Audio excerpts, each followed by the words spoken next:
खिप्रो वेझो ढिलियार में गुज़रियल रात पुरसरा नमूने फोत थी वियल टीवरनि जे हारी भूरो वल्द पतियो खोली जो मड़ वारसन शही जो खिप्रो ते रखी एहतजाजी मुज़ाहिरो करे धरणो हयो आहे। उन ॾींहुं हिन छोकिरे माल चारियो पे त हिन वॾेरे चयो न तूं माल खे छॾ ऐं वञी गाह हरूभरू वॾ तरजो।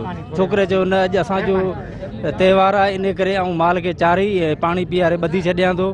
ऐं हुन चयो न हरूभरू ज़िद कई पंहिंजी चई न तूं तरजो वञी गाह वॾ हरूभरू ज़िद करे पोइ हिन जे मना करण ते हिनखे गुझी मार ॾिनी धक हयां छाती वारा ऐं मारी। पोइ वरी ॿियो छोकिरो असांजो शाहिद आहे जेको सरज़मीन तो छोकिरे चयो मूंखे घुटनि सां लटनि सां मूंखे मारे छॾियो। अम्मा आयो मस घर आयो बसि मरे घुरा मरे करे पियो।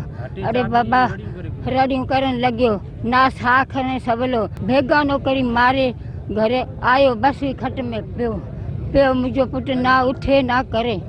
असा पुरज़ोर इंतजामिया का अपील तो कया SSP सांगड़ का मुतालबो तो कया IG सिंध का मुतालबो तो कया ऐं पीपल्स पार्टी जी आला क़यादत है जंहिंमें बिलावल भुट्टो साहब है इन मज़लूमनि जो नोटिस वरितो वञे। ज़बरदस्ती लठियूं हणी ऐं हिननि खे ही हिकिड़ो नथो मारे सघे हिन खे ॿिनि टिनि मारियो ऐं मारे तंहिंखां पोइ जेको आहे छॾियो अथनि 3 ॾींहं अस्पताल में रहण खां पोइ अॼु हिन दम ॾिनो।